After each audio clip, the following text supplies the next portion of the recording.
Hello, everybody, and welcome to an episode of Butterscotch Rewatch. I am Katie, the Gen X mother. And I'm Ireland, the Gen Z daughter. And today we're going to discuss The Haunted Mansion, the one from 2003 starring Eddie Murphy.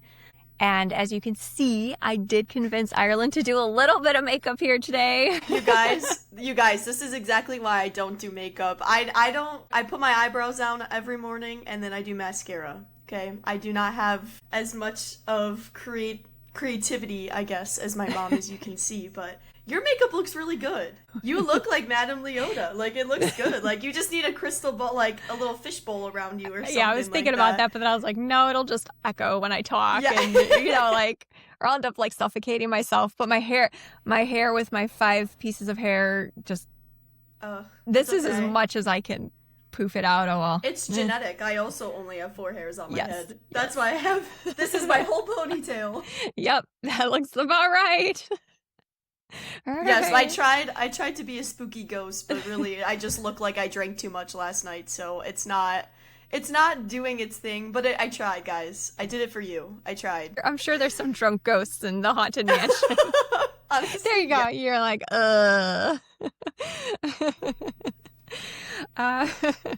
Never doing this again. Yes, we encourage you to do it again.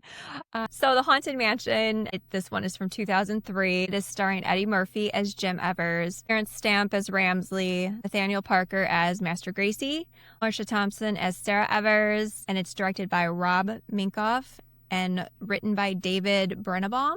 And it's based off of the Haunted Mansion ride from Disneyland and Disney World. There's bits and pieces of each one of them. I would say the house mimics more the Disney World one than it does the Disneyland one, because the Disneyland one's more of a New Orleans type. But yeah. So the movie starts with the opening credits, and then it kind of has flashes of a story in between. So it opens with a masquerade ball, and there are people dancing. You see a letter is being written. The letter's put under a door. The man reads the letter. He seems very devastated or very worried. He runs into another room where it looks like he sees his beloved. She looks dead. She's dead. Well, she's dead. She's dead. She looks dead. She looks dead. She looks gorgeous, but she looks dead. Know. She's dead but delicious. Yeah, she's going from that dead but delicious look, like Vladislav. She's obviously dead, and next to her is a cup, which we assume there was poison in the cup. He grabs her and he brings her downstairs throughout the masquerade, and people are looking, and then it looks like some time goes by and he's throwing everything. He's so just absolutely distraught that he does end up hanging himself. The hanging scene is very quick. It's the lightning.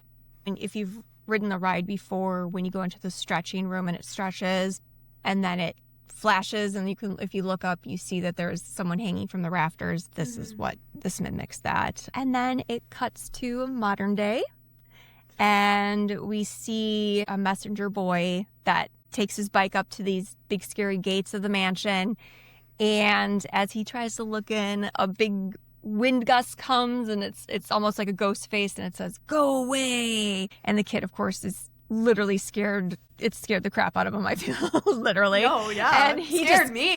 He drops everything and he gets on his bike and he rides away.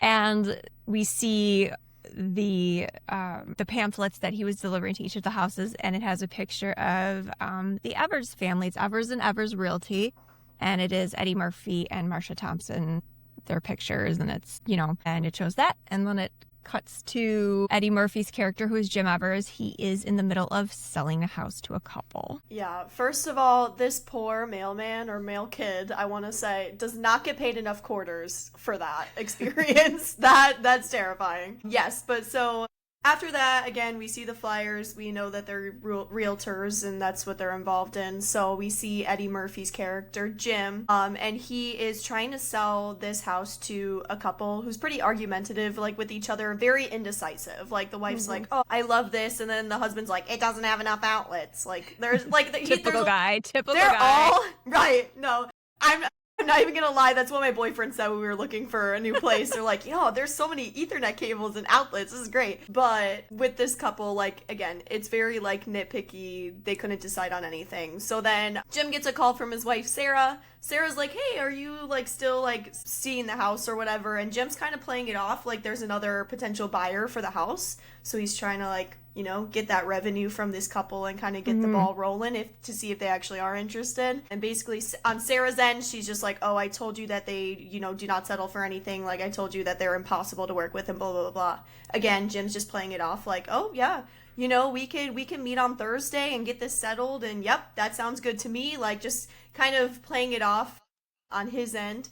And then that causes the couple to be like, well, it's funny because the wife is literally like, see, I told you, you're ruining everything. Let's just get it. We like it. And then they eventually say that they want to buy the house. So he gets to sell the house, which is awesome. Mm-hmm.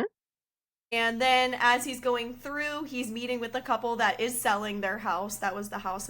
He can finally give them the papers to tell them that he officially sold it. And they meet at this interesting tiki bar. Like, it's, like, legit, like, they have, like, the little bamboo everywhere and, like, all the, like, tropical drinks and different colors and stuff. And as he's doing this, he's, again, late for his little anniversary dinner that he's supposed to be having, because that's what the phone call was about before, because it's their anniversary for their wedding. And he kind of keeps getting caught up by all these different couples in the restaurant, because they're either interested in, you know, buying him a drink for selling their house, or he does meet a new couple that's like, we're looking for a house. So then he, again, is kind of choosing work over his anniversary dinner. So he's definitely a workaholic. Definitely. For sure. Everything he does involves work comes first. You can definitely tell that this character, work comes first no matter what. So, yeah. So we see him, he goes home, and Sarah opens the door and he's got like a teddy bear and he's like, I'm really sorry, you know, and he gives it to Sarah and Sarah takes it and she's not impressed in any way. She's not having that. She's not having it. She's very upset because she's like, you always put work before everything. And it's got on its wrist, it has like a Cartier watch. So he's like, oh, look what Mr. Bear brought you. And she's like, thanks. Okay. Like, I would rather you've been present. And he's like, I'm sorry. An opportunity presented itself. And she's like, what about everything else you've missed? Not just the anniversary, the kids' games, school stuff. You've missed all that kind of stuff. So she's really pissed off. And to kind of save face, he goes, all right, let's go ahead and take the weekend off. We're going to take the whole weekend off. No business whatsoever. And Sarah's very excited. She's like, really? Are you sure? And he's like, yes, we're going to take the whole weekend off. Let me go tell the kids. So she is very happy. She's ecstatic. He goes upstairs and we meet the children. First, we meet Michael. Michael is screaming. He's like, Dad, Dad, Dad, Dad. And he's like, what? There's a spider in my room. And the dad's like, okay, you need to stop being so scared. All you need to do is squish the spider. Quit being scared. You're 10 years old. He keeps reiterating, you're 10. You shouldn't be scared. And he grabs like a magazine and he twists it up and he goes, okay, all you have to do is just whack the spider. It's on the window. Whack the spider. And Michael's just kind of like, I don't want to whack the spider. I don't want to. And then he's like, they're going back and forth. And then all of a sudden you see someone grab the magazine and go, whack. And then just like spread across the window, the like, bleh. And it was the sister Megan. She's like, there. Problem solved. I'm sick of you guys being babies. Someone had to kill it. Quit being babies. I'm tired of hearing your whining. Walks away, you know, and she's like, and gets the stuff done. She gets it done. She is not she's scared. Not messing around. No, not at all. She is not scared of anything. Put a pin in that. We'll talk about spiders and her being so fearless in a little bit.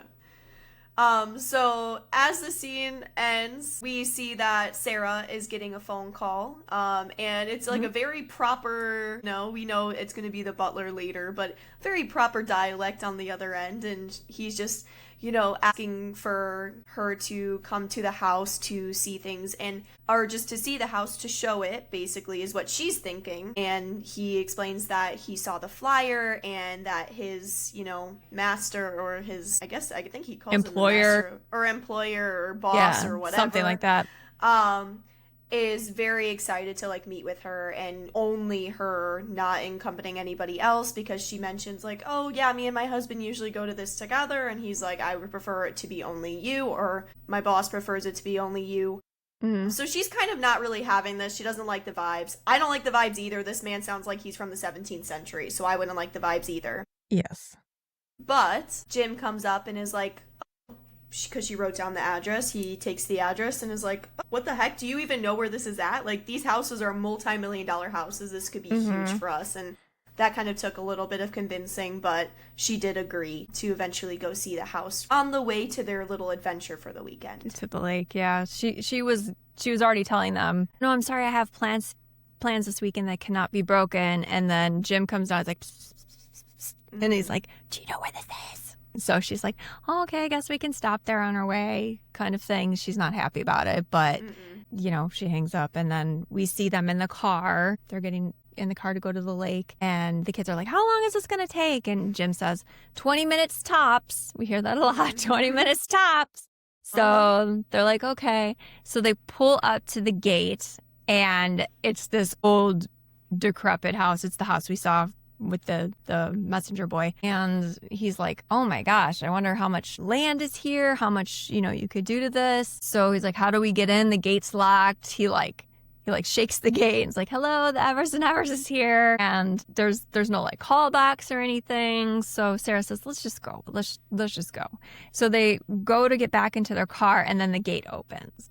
So Jim's like, all right, let's go. And so he gets in the car, and they drive up to the house, and it's just a very long, you know, drive up there. There's just lots of overgrown trees. It's like a dirt road, just tons and tons of space everywhere.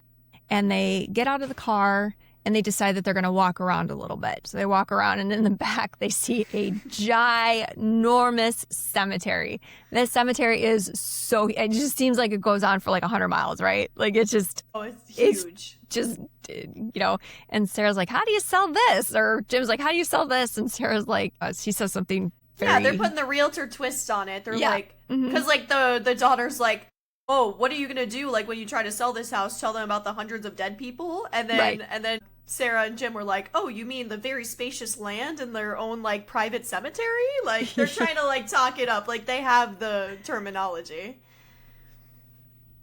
And they end up going around because it's starting to rain. It starts to rain. So they go to the front of the house, and they knock on the big door knocker. And eventually the door opens, and it is the butler, whose name is Ramsley.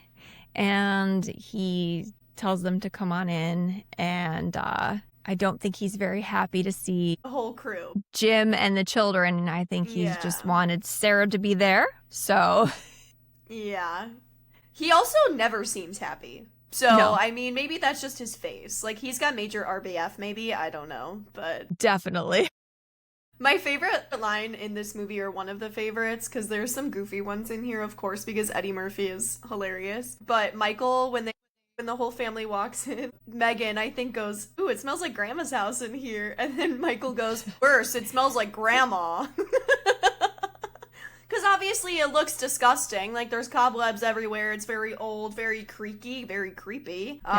So, yeah. Yeah. And Ramsley tells Sarah that they're going to be eating dinner. And she's like, no, we're just here really quick to just talk to Mr. Gracie about, you know, the property. And he goes, no, Mr. Gracie insists doing business over dinner. And Jim, of course, is kind of pushing her, like, don't be rude, Sarah. And he's like, well, I didn't expect others to be here, so we'll have to set up extra place settings. So again, not happy about it. No. And it's hard too, because again, Sarah didn't want to be there in the first place, and Jim was just like, oh, well, a little soup, like we could stay for soup, that never hurt anybody, and like all this, you know, kind of pushing her. So then they go into the dining room, and we meet Edward Gracie, who is presumed like the owner of the house. And he's just like lurking in the shadows, staring very dramatically out of the bay window in the dining room. And he's basically introduced to the whole family. Again, like he's very respectful, but with Sarah, he holds that eye contact. He's like, I know this girl, or I find her very, very pretty. And then he basically asks her like what she thinks of the house, and she is like absolutely fangirling about it. She's like, oh, it's beautiful. Like I love the Italian like accents and influence. It's beautiful, has so much character. It's hard to find houses like this nowadays. So I feel like that really impressed Edward. Yeah, he definitely was seemed very smitten with her. Yes, enamored. He just longed and stared at her for just a little bit too long. Yeah. So as they're sitting down to eat, Emsley tells them that the roads are flooded and there's no way that anybody can get out tonight, so he will have rooms ready for all of them. And of course, Sarah's like, we can't stay, and Ramsley's like, it's impossible. You can't get out. It's flooded. There's no way. So again, they agree. Okay. At this point, I'm like, no, I'm good. I'll just drive through the puddles. That's good. Right. At this point, I'll swim. I'll actually just swim away. I'll just swim because that seems safer. Right. And so Ramsley goes and shows the kids. The kids will share a room. And then Jim and Sarah are obviously in a separate room. And Ramsley's like, I hope you like the accommodations kind of thing. And she's like, oh, they're wonderful. Thank you so much. And as Ramsley leaves, Jim and Sarah are kind of arguing because Sarah didn't want to come here in the first place. Jim, of course, she's like, it's always about work with you. And he's like, I'm sorry. And she literally, he said something like, oh, you don't mind me bringing home money when it's for expensive gifts. And I was like, oh, no, he did not just say that. Because as a woman, absolutely not. So she takes off her watch and just throws it on the bed, and then she runs into the bathroom and locks the door. And he's like, Sarah, I'm sorry. And nope, she's in the bathroom, it's over, dude. Just move on. Just leave at that point. Yeah. And then as he's like banging on the door and like, can't get her out of there, whatever. Ramsley is like a complete jump scare the entire movie. Like, this man does not have any like breaths, does not have any steps that you hear or anything. He just like pops up out of nowhere. So he's a major jump scare, and he is like, hey, Master Gracie wants to have a word with you, basically, to Jim. So then he's taking him through the house and then kind of puts him in, I want to say, like an office kind of vibe, because it has like the big portrait. Like a study. Oh, exactly. And Jim is kind of asking Ramsley a little bit more about him because, again, they're in his house and they literally spoke like 4 words to him. Right. He's asking, oh, like, what does Ed like? And of course, like, Ramsley's like very proper, like, oh, literature, art, beauty.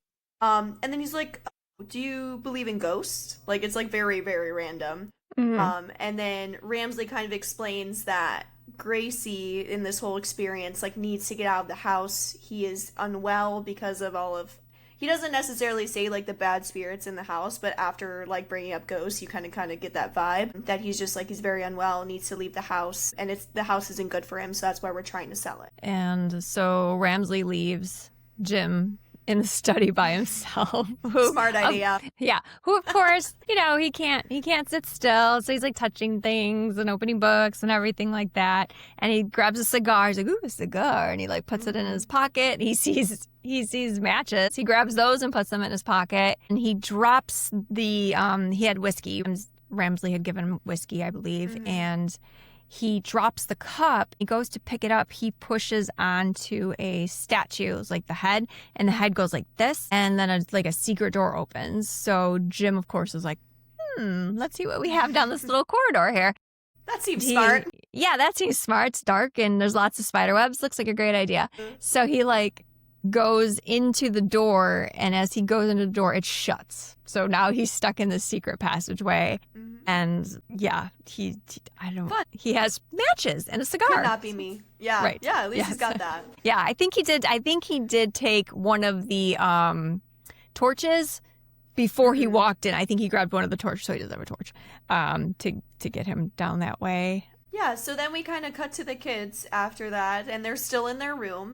And Michael opens up a music box, and we can kind of tell, and we'll, I guess, talk about this later, but it's obviously some kind of thing with Gracie and his lost love, Elizabeth, that we'll talk about later. And he then sees something in the mirror of it, and it's just like a floating orb in the middle of the room. And of course, my first instinct is like, okay, what the heck is this? What is going on? And then Megan's first instinct is, it looks friendly. Let's follow it. It wants us to follow it. Yeah. And Michael is like, what the hell? You are crazy. And Meg is like, no, it's okay. Like, it's friendly. Like, it wants us to go follow it. And it goes through the door, and then they start to follow it. Yep. And then in in between Jim being stuck in the corridor, the kids fall in the friendly orb. Sarah she's looking for Jim, and she kind of goes down a hallway and she sees a maid and she says, "Oh, excuse me," and then the maid looks at her and goes, "Ah!" And then she runs away. So Sarah tries to follow her, like, what's going on? And she follows her down like the corridor and then looks, and the maid has disappeared. And she sees Ramsley and she's like, "Oh, Ramsley, have you seen Jim anywhere?" And he goes, "Oh, he's exactly where I left him, in the study," or the library, or whatever they call it. Library. And she goes, "Oh, okay, thank you." So she goes into the library and she says, "Honey, let's come to bed. Let's not fight. I don't want to fight." And as she goes up to the chair, it's Mr. Gracie. And she's like taken back by it. She knocks over some books on the floor. And then she's like, "Oh, Mr. Gracie, I'm sorry I didn't see." Like, she's all like jumbled, and he's trying to help her pick up the book. She's picking up the books, and it's just kind of like a, odd meeting there. So she asked Mr. Gracie, while they're getting these books on the table, "Why do you want to sell such a beautiful house? Don't you have really great memories here?" And he says there are some really great memories, but he says these walls were filled with so many memories. Some are painful. And he says there were a lot of parties and happiness, and you wanted for nothing back in the day. And then Sarah says, "Well, what happened here, Mr. Gracie?" And he says, "She did." And she says, "Who?" And he says, "Elizabeth. And she is the story that haunts these walls." So we know there's some kind of story going on there. And it cuts back to Michael and Megan following the orb into the elevator. And they decide to both get in the elevator, and then the elevator goes up. And then it cuts to Jim. Yeah. So we see Jim, and he like pulls a little slit out from a portrait, and his eyes are moving around, and he opens the door or opens the portrait, and the portrait's like a secret door out of wherever he came from that led him from the study. And it leads him into a hallway with all of these, beautiful portraits. So it's like a portrait of what we can assume is Elizabeth or some other lady of the house, and then Napoleon, some other famous portraits as well. And then if you are a Haunted Mansion ride fanatic, this is where we see one of the, at least in Disney World, I've never been to Disneyland, so I don't know what that ride looks like necessarily, but for the Disney World one, they have those busts that they the faces follow you as you're going down or going through the ride in your buggy. And this is one of the first times that we see something from the ride, which is cool. And the kids continue to follow the orb into the attic. Because why not? Why would you go into the attic? And then it cuts to Jim again, and Jim he goes into a room where a phone is ringing. So he answers the phone, and he's like, "Hello?" And then it hangs up. So he's like, "Okay, whatever." And it shows that it was Ramsley on the other end for some reason. I don't know why he was calling him. Mm-hmm. And then when Jim looks to the mirror, to the left of him, he sees his reflection, but he looks dead. It looks like he's falling apart. So he screams, of course. That's his little jump scare. And then it cuts back to the kids who are now in the attic, and they see a whole bunch of things. They see a wedding dress that's covered. And then they see a portrait, and it's a portrait that looks exactly like their mother, but, maybe from the 1800s or something like that, in a big gown. And they're like, okay, that's weird. And then you hear a voice come from behind, a woman's voice saying her name was Elizabeth. And the kids are like, "What?" It's the maid. Emma's her name. Emma's the maid's name. So it's Emma, and her husband is Ezra. I don't know what his role is, because he's not the butler, because Ramsley is, and I don't... Yeah. He might just be a helper. He might just be a... I was trying to think, he could be a stable boy, gardener, or something else along those lines. Or maybe just a servant. I don't know. He's just a servant, but yeah. And I love him as an actor. I think he's so funny. Yeah, Wallace Shaw is the actor. Yes, he's amazing.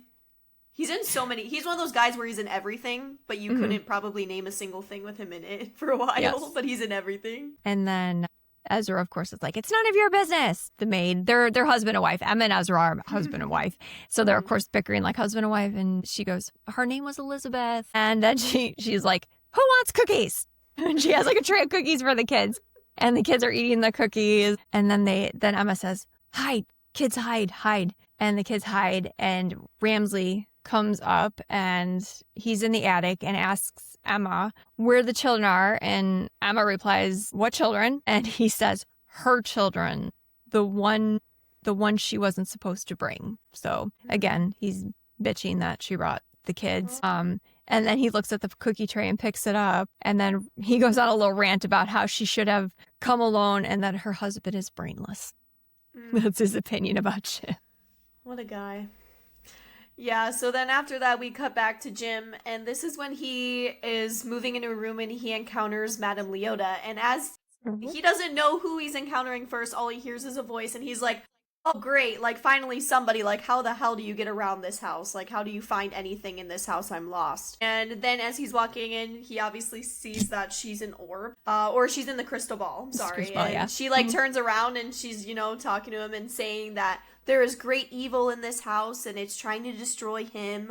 They're trying to destroy him and he doesn't want to make any of those dark spirits come out. So he's basically like, "Girl, you do whatever you gotta do." And this is when we start again, like another part of the ride where they're levitating and then all these instruments are flying around them and the tarot cards are like chasing around them. And he's literally just like screaming the whole time. And then the table gets put down. And then now these instruments are chasing around after him. And then he's basically running up and down the hallways and trying to get through while he's getting chased by like a harp, a candelabra, a freaking cello, like all of these things. And he eventually ends up hiding in a closet. So all of these instruments are passing. And then he jumps out to see if it's safe. And then he gets whacked in the face by a drum. And then he eventually continues to run. And then this is when he finally reunites with his children. Yes. And as he was spinning around in the room, hanging onto the table, Madame Leota was telling him, "You must follow the light and that you have to break the curse or there is no hope. You have to release her to release us all." And he's just like, "What are you talking about? I don't know what you're talking about." After Jim reunites with his children, he goes to Ezra that they have to leave. Like, "We have to get out of here." And Ezra says, "She can't leave." And this is where we find out that all of them are ghosts. So Ezra, Emma, they're ghosts. We know Ramsley's basically everyone's a ghost. So the kids tell Jim that, Mom is in trouble and shows them the painting. And he's like, "What the hell?" And then cut to Sarah and Mr. Gracie. And he tells her that Elizabeth died, but the owner was in love with her. But they were from different worlds. So it was kind of looked down upon. He was obviously very wealthy. Gracie's grandfather was very wealthy, but we already know that these are ghosts. So Gracie's talking about himself, but to make it not weird, he's saying his grandfather.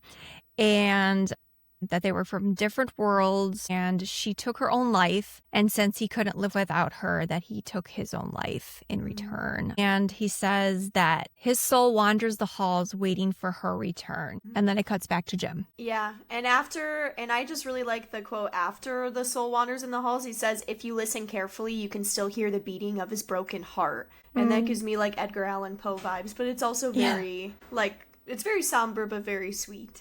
Mm-hmm.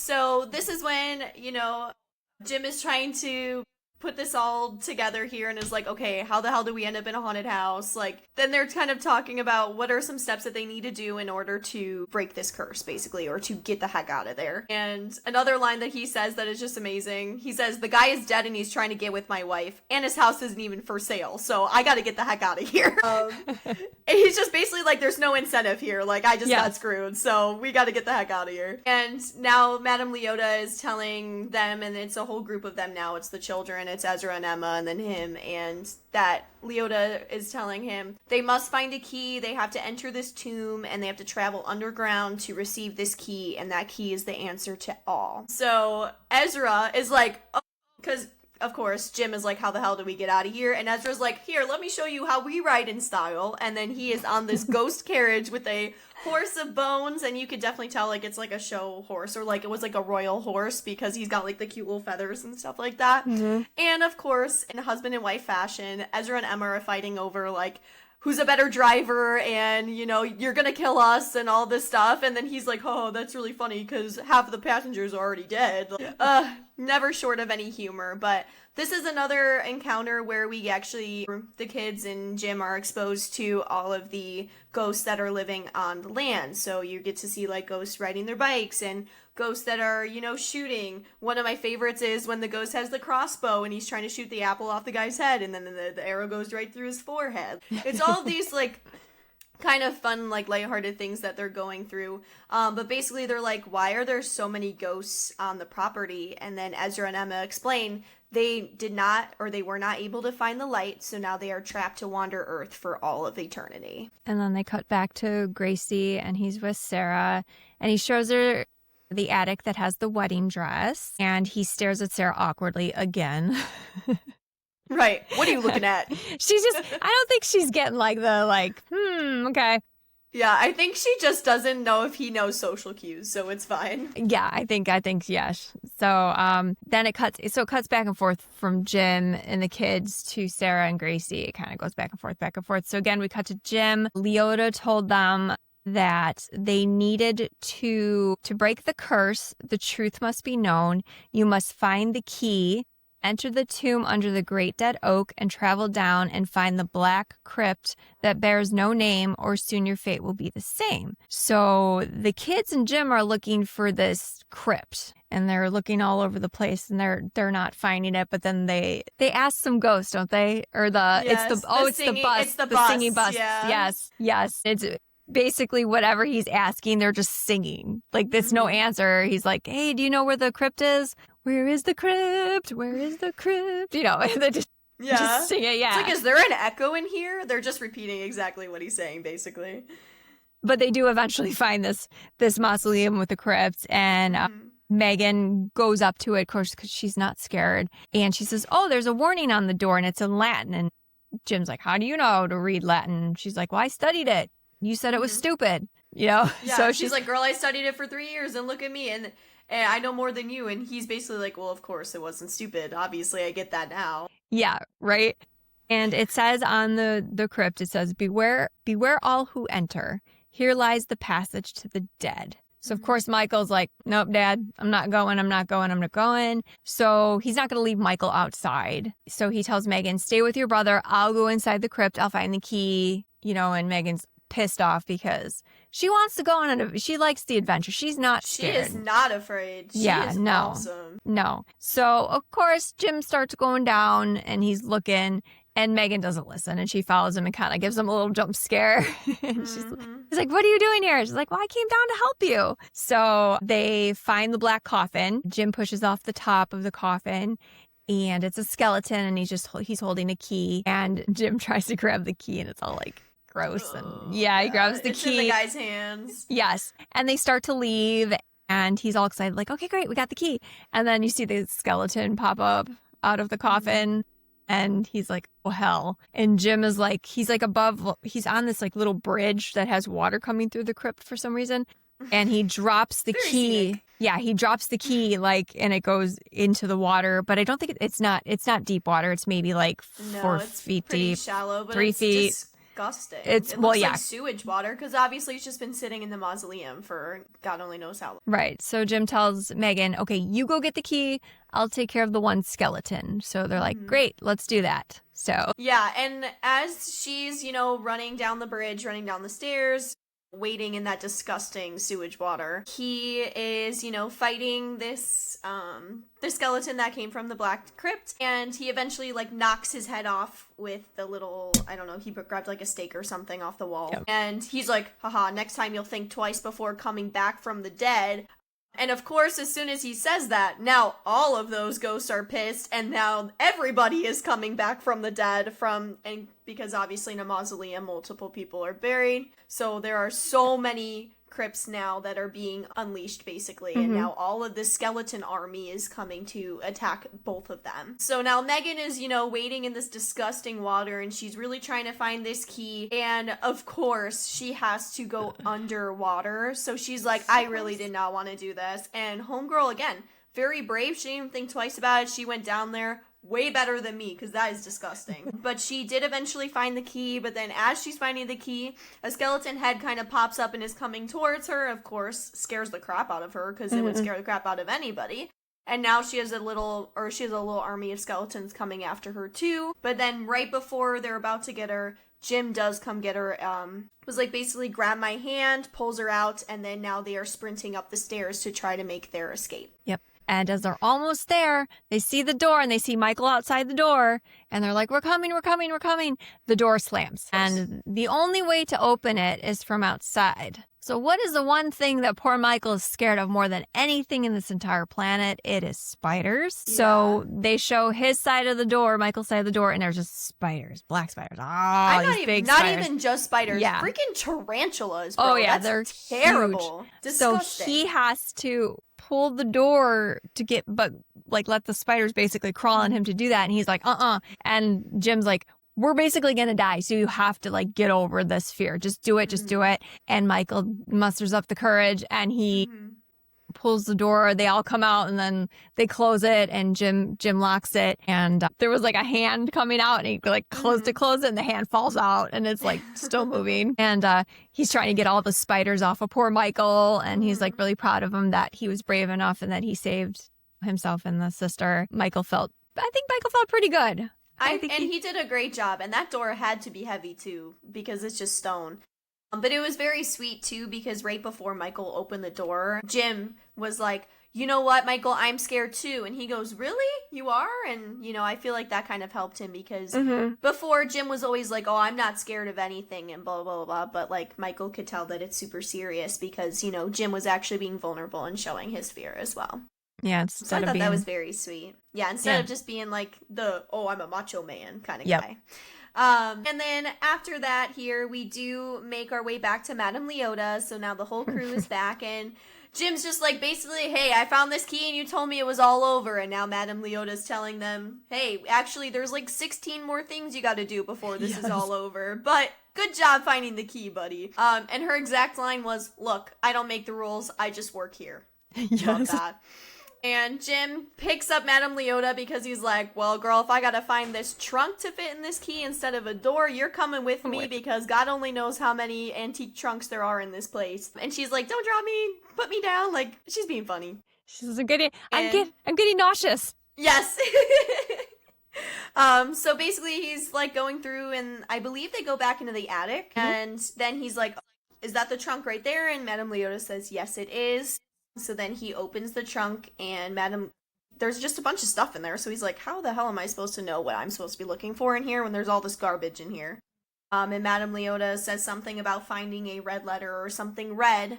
And then Jim finds a red envelope that had a letter inside of it. And it is the real letter from Elizabeth that kind of uncovers that she was so excited to marry Gracie and then that kind of led one thing after another that they know that she didn't actually poison herself. She had to have been the one that was poisoned. Yep. Emma the maid says she didn't kill herself, and Jim says someone must have given her the wrong letter.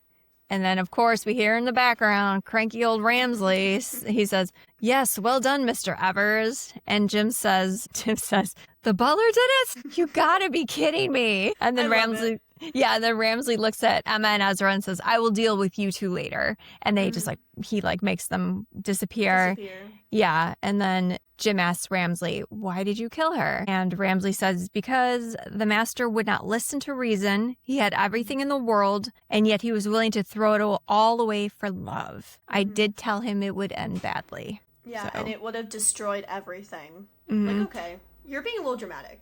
But anyways. He was very dramatic. So they do a cut scene, they do like a flashback of Ramsley, and he's in the study with Elizabeth, who's sitting on the couch, and he's pouring drinks, and he pours something into one of the drinks, and he gives Elizabeth that drink, and he drinks the other drink, and when she drinks it, she dies because it's poison. And then Ramsley says she would have ruined everything.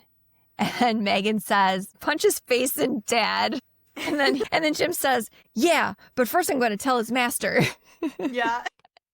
Yeah. And then Ramsley says, Mr. Gracie must never know, and he needs to be reunited with his love for the curse to be broken. And Jim says, yeah, but that's my wife. And Ramsley says, what she sees in you I will never know. The master's pain must end for the curse to be broken.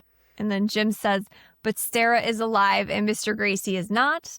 And then Ramsley tells him that can be easily remedied. Oh, yeah. And then Jim goes to punch Ramsley. And of course, he says, I'm going to kill you. And he goes to punch Ramsley and goes right through him because Ramsley's a ghost. And he does it a couple of times. And the kids are like, don't touch our dad. And yeah, and then Ramsley basically just starts his plan. And the poor kids get thrown into a trunk and it closes. Yeah. And then what does he do to Jim? Yeah, so he throws the kids in the trunk. And first of all, I don't even know how they're able to breathe and all that stuff in there. That's a tight squeeze because both of the kids are in the same trunk. But with Jim, he's basically like, oh, you want it out so bad, let me show you out. And then he grabs him by the collar, throws him out one of the higher windows, and basically like locks all the doors and closes all the windows and all of that stuff, because he's a ghost, he can do whatever he wants, so that Jim cannot come back in, so there is no re-entry there. And now after, Jim and of course it's still storming, because why wouldn't it still be storming, because it's always storming there, so Jim's just outside in the rain. But then we cut back to Gracie trying to kind of talk it out of Sarah, thinking that Sarah remembers him. Like, he's like, I know that you're Elizabeth and that you remember me because you were my true love and all of this kind of stuff. And he's basically like feeding into his delusions because she's very confused. She said, sweetie girl, I am not Elizabeth. Like, I am Sarah.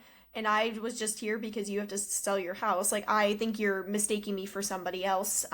So then she kind of just like runs off. But in this scene, too, and again, another little Haunted Mansion ride thing, when they're in the ballroom, they have the little dancing ghosts around them while they're having that conversation. So I like that little snippet, too. But now she's like, girl, you were mistaken. I gotta go. This is weird. It's getting weird. And then just starts kind of running away from him. Yeah, and he keeps following her, like he keeps appearing and disappearing, so she's kind of freaking out, and he's like, you must remember, you must be her. And she's like, I'm not Elizabeth. So he just keeps basically chasing her, and she just is like, leave me alone. And, Mr. Gracie just can't understand why she can't remember, because of course Ramsley told her, this is her. This is Elizabeth. This is a reincarnation of Elizabeth. She's the one. She's going to break the curse. Love's going to be, back, the house is going to be filled with love again. It's going to be great for you. And so after Sarah runs upstairs, Gracie goes to Ramsley like, it must be her. And Ramsley tells Gracie it is her and she will remember. He tells Mr. Gracie that he best get ready for the wedding. And so of course Mr. Gracie's like, oh. Yeah. And we cut to Jim trying to get in to the house because all the shutters are shut, all the windows are, everything's shut. And he keeps trying and trying, he just cannot get in. Sarah tries to get out. Jim's trying to get in. Sarah's trying to get out. She can't get out. And behind Sarah, here comes Ramsley. Ugh. In of course, his jump scare fashion. He's always like right behind. And she's basically like, oh, thank God you're here. Like, this is getting weird. How the heck do I get out of here? And basically Ramsley, the a-hole that he is just kind of explaining that she needs to stay because she is meant to be there, and basically that he needs her to kind of marry Gracie in order to for everything to be right. And she's like, dude, you're crazy, I ain't doing that. Sorry. That basically he's nuts and she is not doing that. And of course Ramsley is like, oh, well, what about your children? Like, I wouldn't want anything bad to happen to your children. And kind of pulls up a memory of them in the trunk and is basically like, if you don't do this, then your children will die. So you gotta pick one, and I would pick that you would get married. And of course, what does Sarah do? She is, of course, going to go through with this wedding tomorrow or later because she wants to protect her children. Yeah, of course, yeah. And then Ramsley, as he leaves the room, tells Ezra and Emma, you better have her ready. She better be ready to marry the master. Like, this needs to happen tonight. And it cuts to like organ music. Ezra's playing like the organ music, and Emma's behind. Like Sarah comes down in the wedding dress. She looks beautiful, and as she's coming down, Emma's behind her is like the bridesmaid. I see her with like the little bouquet, and Sarah is like, just tears are just rolling down, and she's trying to smile because she doesn't want her kids to be hurt. She's just trying to play the part. And Gracie starts coming down and from his stairs, and he's really excited. He's like so happy. And then when he like looks at her closer, he looks at Ramsley and he's like, tears of joy. That's what he He's so does. for real. I know, Yeah. like, dude, she is so crying. This poor thing looks miserable. And Jim is still outside, still trying to get in. Mm-hmm. And he pulls Sarah's watch from his jacket pocket. And he's like, I'm sorry I wasn't there for you. And here goes Madame Leota. She's just rolling up. She's rolling up. on by Jim as he's sitting next to his car. And she rolls on by and she says, "You're just going to sit there and feel sorry for yourself." And Jim says, "I tried and I failed." And she's like, "You tried and you failed. You tried and you failed. The only failure is when you stop trying." And then Jim says, "Well, what do you want me to do?" And Leota says, "Try again." Mm-hmm. So Jim gets back in his car. He backs up his car super far. We got Leota in the passenger seat. She's buckled up. She's wearing her seatbelt. Yes, she is safe. She's a safe passenger. She's got her thing on. And he goes, "All right, hold on." And she's like, "To what?" And he, hits the gas. They crash through the house. And, that's where that part ends. And then it cuts to Gracie reaching his hand out for Elizabeth, who is Sarah, and he says, "Elizabeth?" And then she says, "Yes, my love." So, and she walks towards him because she's playing the part. And then it cuts back to Jim and Madame Leota. And Jim goes to Leota. He goes, "I'll be right back. Wait here." And she's like, "Okay, where else am I going to go?" And she's like, where else? How else would I get anywhere? She goes, still "Where am I going to go?" And The and they airbag. have the airbag. It's literally on her her orb thing, her crystal ball. Yeah. And then she still has the seatbelt across her face. And she's like, "Okay, I'll wait here. I'm not going to go anywhere." And then it cuts back to Ramsley, who is continuing the ceremony. Yeah. So we see Ramsley basically going through their vows almost, and then he's pouring something into, I was going to say Elizabeth. She's not Elizabeth. Sarah's drink.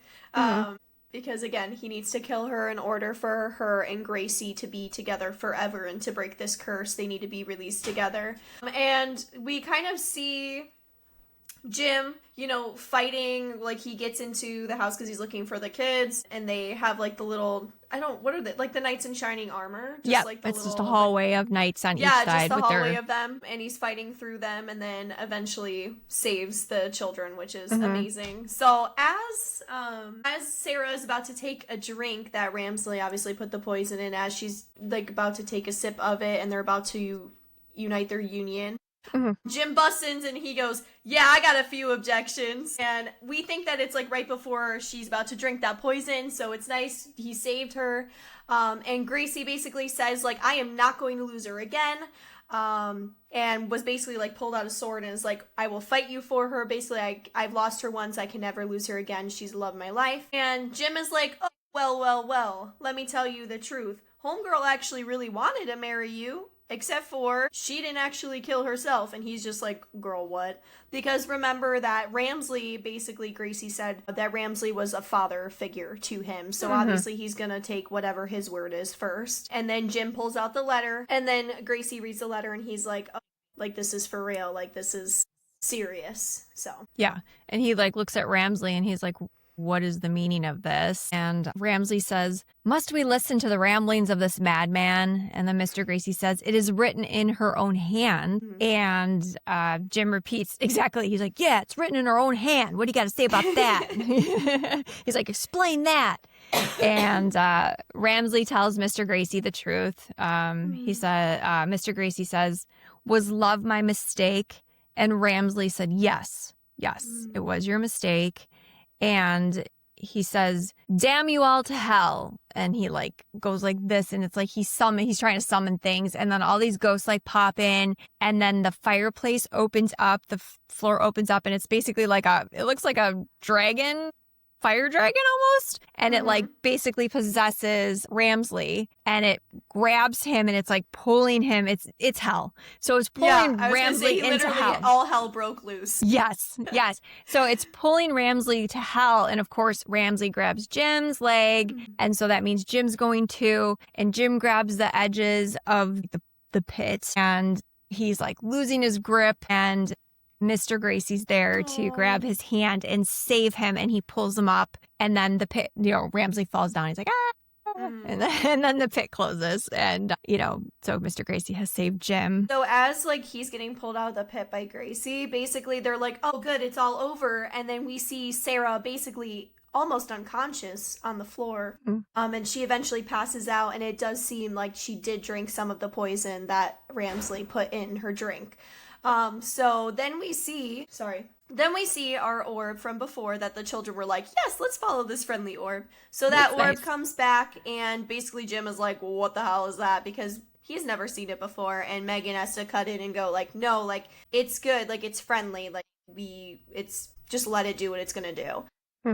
And the orb is kind of levitating over Sarah's body and then goes into Sarah's body, and she's kind of levitating or like getting pulled up from the light almost. And then we can tell that she becomes Elizabeth. So we know that she can truly be like the Elizabeth form, or the orb we can assume is Elizabeth. So Elizabeth can now finally be true form, because now the truth is known that she did not kill herself with that poison, that Ramsley killed her, and that she obviously wanted to marry Gracie, and that they love each other. And this is when Gracie is just like, oh my gosh, Elizabeth. And then of course they're like kissing, but they're also kissing for like a really awkward amount of time. I just think it's really funny because Jim is like, don't worry kids, like, he's not kissing your mom, right? Like, and the kids' faces are like this is kind of creepy. Yeah. And then they're still kissing after a while, so then Jim has to kind of tap and be like, hey, remember, that's my wife. Yeah. And Gracie just kind of asks for forgiveness from Jim about this whole situation, because obviously Gracie was left in the dark of this. All he wanted was to be in love. And Jim is like, girl, you were in love. There is nothing to apologize about. Like, I'm just glad that, it ended the way it ended. And to thank Jim, Gracie does give him a kind of rolled up piece of paper, and he says, this is the deed to the house. Do what you want with it, sell it, keep it, whatever you want to do, but it's yours. Because the truth is known and they found the light, Elizabeth and Gracie can now go to the light. Yeah, and Elizabeth separated from Sarah's body. Oh, yeah. Yeah, when he's like, that's my wife, and then Elizabeth separated, and Sarah, who was poisoned, remember poison, she fell into Jim's arms, and then he's like, Sarah, and then she looks at him and goes, Jim, and he's like, he was super, obviously she's fine, she's alive, and then that's when Gracie gives the deed and says, whatever, do whatever makes you happy, and you see the light, and the two of them embrace Elizabeth and Mr. Gracie, and they just like float up to heaven, and it's so beautiful. And then you see Emma and Ezra. Emma's got a whole bunch of bags packed, like suitcases. She's like, wait for me, wait for us. We're coming. He's like, Ezra's like, you can't take everything to heaven. She's like hell I can't. She's like, she is all of us, honestly. And she like says goodbye, hugs everybody, and then she's like, here we go. And then they get to float up to heaven, and it's really great. Yeah, and because remember, all of these ghosts were stuck here because they were unable to find the light, so then they got banished to walking on Earth all eternity, and now they get to go to heaven and, do all of their things. Yep, and then they cut, like they pan back to just the house, and you just see tons and tons of orbs going into the light, because that was all the ghosts on the property, and and then it cuts to everybody in the car. Jim, Sarah, Michael, and Megan are all in the car driving, and they've got some visitors in that car. I was just gonna say, did you forget that Madame Leota herself was in the back of the car? Yeah. So they are finally taking their trip. It does look like they're on like a long bridge to somewhere nice, warm, and tropical. But Madame Leota's in the back of the car, and Michael and Megan are like, Leota won't shut up. Like, how long are we gonna be in the car for? How much longer? And then we also see, as the car is driving away, that the singing bus are also attached to the back of the car and kind of bungeed on. So that's kind of where we leave it and where we end. Yeah, and when after they say, oh, Leota won't shut up. And then Jim says, keep it down, guys. And then that's when you see the bus like strapped on top of the car, and they're like, we'll keep it down. Oh, yes, we will. We'll keep it down. And they're like, oh my gosh. So that's not this guy again. Yes. So that's where the movie ends. And that is the Haunted Mansion. Yeah, and if you If you're annoying like us and you wait until the very end of all of the ends credits and all of that fun stuff, there is an ending scene where, and if you've ever ridden the ride for the Haunted Mansion, it's kind of when you're getting pulled back up from your buggy and you're about to dismount from the ride. Madame Leota says, "Hurry back. Be sure to bring your death certificate if you decide to join us. Make your final arrangements now. We've been dying to have you." So, just a little spice in there. Yeah. Not a lot of movie fun facts because it was all more about the ride than the actual movie. So I didn't really do too many of them. But one that was really interesting was the Dapper Dans, which is a barbershop quartet that performs at Disneyland, made the special appearance as the voices of the singing busts. So that's who that was. The Gracie family that haunts the mansion is named for Yale Gracie, who was one of the original Imagineers of the Disneyland ride, which opened in 1969. Anthony Hopkins was asked to play Ramsley, but turned it down because it's... Ooh, I could see that. He's like, oh, Disney, no. Yeah, he's like, he's like, too clean for me. Right. The license plate, obviously Jim Evers' license plate says Eversell, Eversell. Because of a salary dispute, Eddie Murphy would not make a cameo in the newer version of The Haunted Mansion. Oh. Which is also very good, by the way. We saw that in theaters, and it was very good, and all of the actor choices in that movie, phenomenal. Yes. So, it was really good. Yes, they all did a wonderful job. So he was going to make an appearance, but of course... Boo. Like, money talks. I just absolutely love when people make cameos. It really makes a movie more fun. Like if you've seen Happy Gilmore too. And I know every scene is a cameo. Yes, and I know everyone's like, it's so cliche. But it's nostalgic though. But it's exactly what it should be. It's exactly the cameos were great. And I won't give it away, but there were lots of cameos that were awesome. And then there are 3 Oscar nominees in this movie. They are Eddie Murphy, Terrence Stamp, who was Ramsley, and Jennifer Tilly, who was Madame Leota. Those are your 3 Oscar nominees. Budget time! Yay! So, budget was $90 million. Opening weekend in the U.S. and Canada, a $24,278,410. It grossed in the U.S. and Canada $75,947,266. And gross world was $182,290,266. So it did fairly well. Another movie we did that did pretty well. And I feel like this is, we do like to stick to the more obscure ones. This is not this is mainstream.